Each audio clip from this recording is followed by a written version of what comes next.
वैशाख मास में प्रातः काल नियम युक्त हो मनुष्य जब तीर्थ में स्नान करने के लिए पैर बढ़ाता है, उस समय श्री माधव के स्मरण और नाम कीर्तन से उसका एक एक पग अश्वमेघ यज्ञ के समान पुण्य देने वाला होता है। श्री हरि के प्रियतम वैशाख मास के व्रत का यदि पालन किया जाए तो यह मेरु पर्वत के समान बड़े उग्र पापों को भी जलाकर भस्म कर डालता है। श्री कृष्ण गोविंद हरे मुरारी, हे नाथ नारायण वासुदेवा। ओम श्री कृष्णाय नमः। आप सभी का मेरे YouTube चैनल स्पिरिचुअल जर्नी में हार्दिक स्वागत है। आज के वीडियो में आप रसपान करेंगे पद्म पुराण के पाताल खंड के अध्याय 145 को, जिसमें तुलसी दल और अश्वत्थ की महिमा तथा वैशाख महात्म्य के संबंध में 3 प्रेतों के उद्धार की कथा का वर्णन किया गया है। ब्राह्मण ने पूछा, धर्मराज, वैशाख मास में प्रातः काल स्नान करके एकाग्रचित्त हुआ पुरुष भगवान माधव का पूजन किस प्रकार करे? आप इसकी विधि का वर्णन कीजिए। धर्मराज ने कहा, ब्राह्मण, पत्तों की जितनी जातियां हैं उन सब में तुलसी भगवान श्री विष्णु को अधिक प्रिय है। पुष्कर आदि जितने तीर्थ हैं, गंगा आदि जितनी नदियां हैं तथा वासुदेव आदि जो देवता हैं, वे सभी तुलसी दल में निवास करते हैं। अतः तुलसी सर्वदा और सब समय भगवान श्री विष्णु को प्रिय है। कमल और मालती का फूल छोड़कर तुलसी का पत्ता ग्रहण करे और उसके द्वारा भक्ति पूर्वक माधव की पूजा करे। उसके पुण्य फल का पूरा पूरा वर्णन करने में शेष भी समर्थ नहीं है। जो बिना स्नान किए ही देव कार्य या पितृ कार्य के लिए तुलसी का पत्ता तोड़ता है, उसका सारा कर्म निष्फल हो जाता है तथा वह पंचगव्य पान करने से शुद्ध होता है।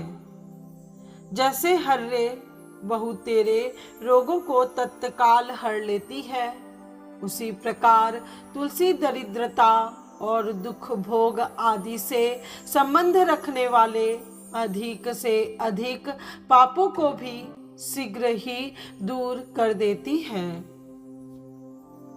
तुलसी काले रंग के पत्तों वाली हो या हरे रंग की, उसके द्वारा श्री मधुसूदन की पूजन करने से प्रत्येक मनुष्य विशेषतः भगवान का भक्त नर से नारायण हो जाता है।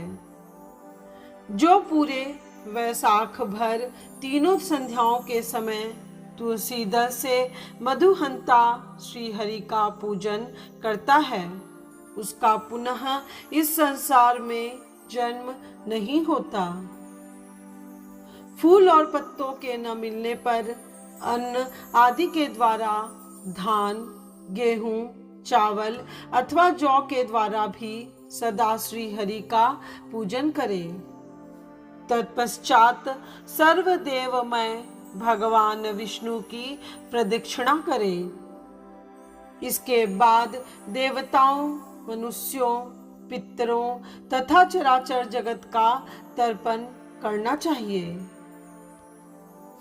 पीपल को जल देने से दरिद्रता, कालकर्णी, दुःस्वप्न, दुश्चिंता तथा संपूर्ण दुख नष्ट हो जाते हैं। जो बुद्धिमान पीपल के पेड़ की पूजा करता है, उसने अपने पितरों को तृप्त कर दिया, भगवान विष्णु की आराधना कर ली तथा संपूर्ण ग्रहों का भी पूजन कर लिया। अष्टांग योग का साधन, स्नान करके पीपल के वृक्ष का सिंचन तथा श्री गोविंद का पूजन करने से मनुष्य कभी दुर्गति को नहीं प्राप्त होता है। जो सब कुछ करने में असमर्थ हो वह स्त्री या पुरुष यदि पूर्वोक्त नियमों से युक्त होकर वैशाख की त्रयोदशी, चतुर्दशी और पूर्णिमा तीनों दिन भक्ति से विधि पूर्वक प्रातः स्नान करे तो सब पातकों से मुक्त होकर अक्षय स्वर्ग का उपभोग करता है। जो वैशाख मास में प्रसन्नता के साथ भक्ति पूर्वक ब्राह्मणों को भोजन कराता है तथा 3 रात तक प्रातः काल एक बार भी स्नान करके संयम और शौच का पालन करते हुए श्वेत या काले तिलों को मधु में मिलाकर 12 ब्राह्मणों को दान देता है और उन्हीं के द्वारा स्वस्ति वाचन कराता है तथा मुझ पर धर्मराज प्रसन्न हो इस उद्देश्य से देवताओं और पितरों का तर्पण करता है, उसके जीवन भर के किए हुए पाप तत्काल नष्ट हो जाते हैं। जो वैशाख की पूर्णिमा को मटका, जल के घड़े, पकवान तथा सुवर्णमय दक्षिणा दान करता है उसे अश्वमेध यज्ञ का फल मिलता है।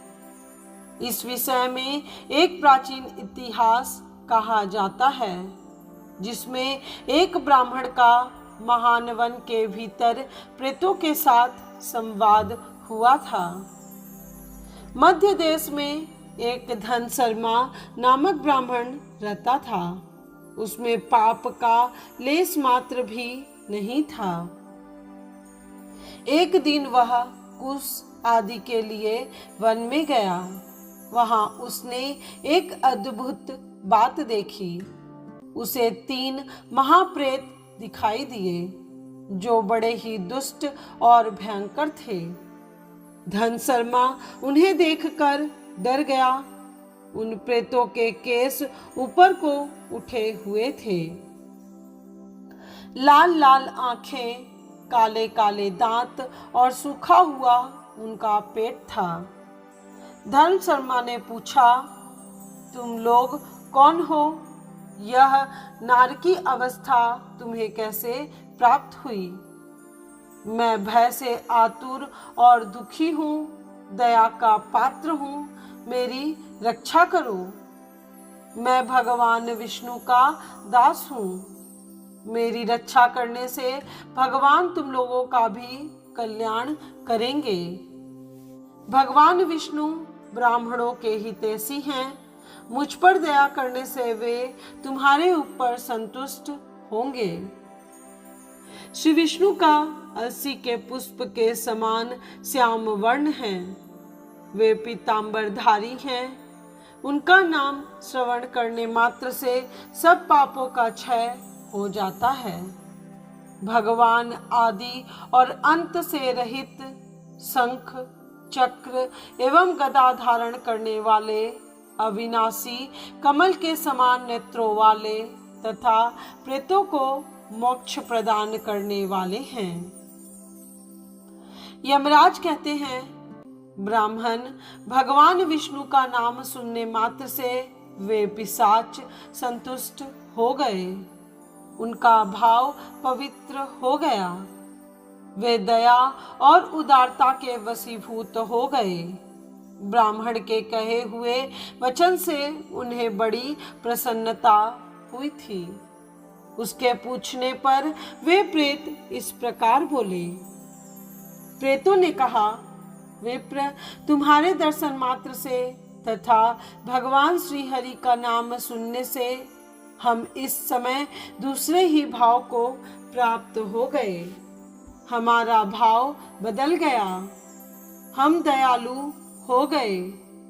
वैष्णव पुरुष का समागम निश्चय ही पापों को दूर भगाता, कल्याण से संयोग कराता तथा शीघ्र ही यश का विस्तार करता है। अब हम लोगों का परिचय सुनो। यह पहला कृतघ्न नामक प्रेत है। इस दूसरे का नाम विदेवत है।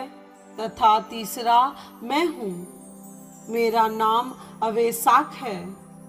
मैं तीनों में अधिक पापी हूँ। इस प्रथम पापी ने सदा ही कृतघ्नता की है, अतः इसके कर्म के अनुसार ही इसका कृतघ्न नाम पड़ा है। ब्राह्मण, यह पूर्व जन्म में सुदास नामक द्रोही मनुष्य था। सदा कृतघ्नता किया करता था। उसी पाप से यह इस अवस्था को पहुंचा है। अत्यंत पापी, धूर्त तथा गुरु और स्वामी का अहित करने वाले मनुष्य के लिए भी पापों से छूटने का उपाय है, परंतु कृतघ्न के लिए कोई प्रायश्चित नहीं है। इस दूसरे पापी ने देवताओं का पूजन किए बिना ही सदा अन्न भोजन किया है। इसने गुरु और ब्राह्मणों को कभी दान नहीं दिया है, इसलिए इसका नाम विदेवत हुआ। यह पूर्व जन्म में हरिवीर नाम से विख्यात राजा था। 10,000 गांवों पर इसका अधिकार था। यह रोष, अहंकार तथा नास्तिकता के कारण गुरुजनों की आज्ञा का उल्लंघन करने में तत्पर रहता था।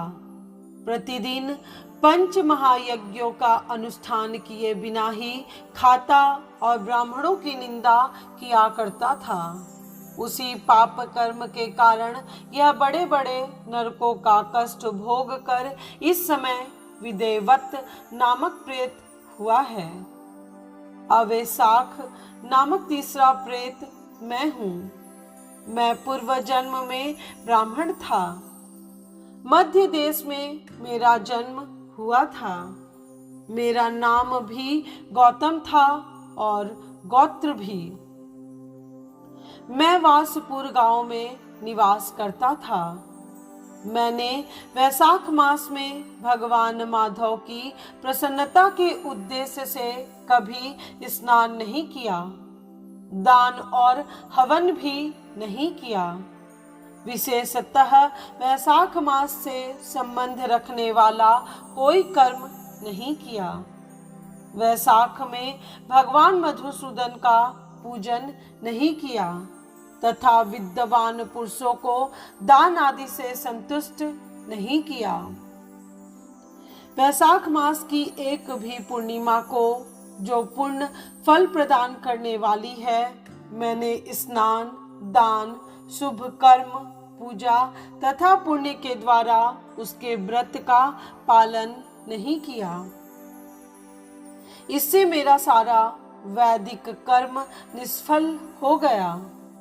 मैं अवैशाख नामक प्रेत होकर सब ओर विचरता हूँ।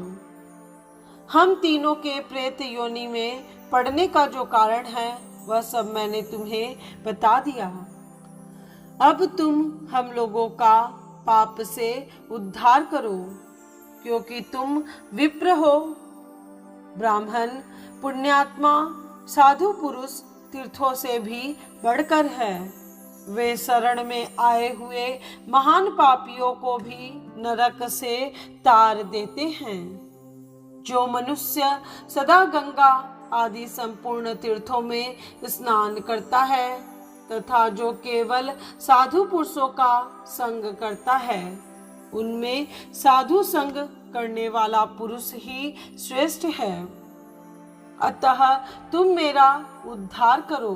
अथवा मेरा एक पुत्र है जो धन शर्मा नाम से विख्यात है।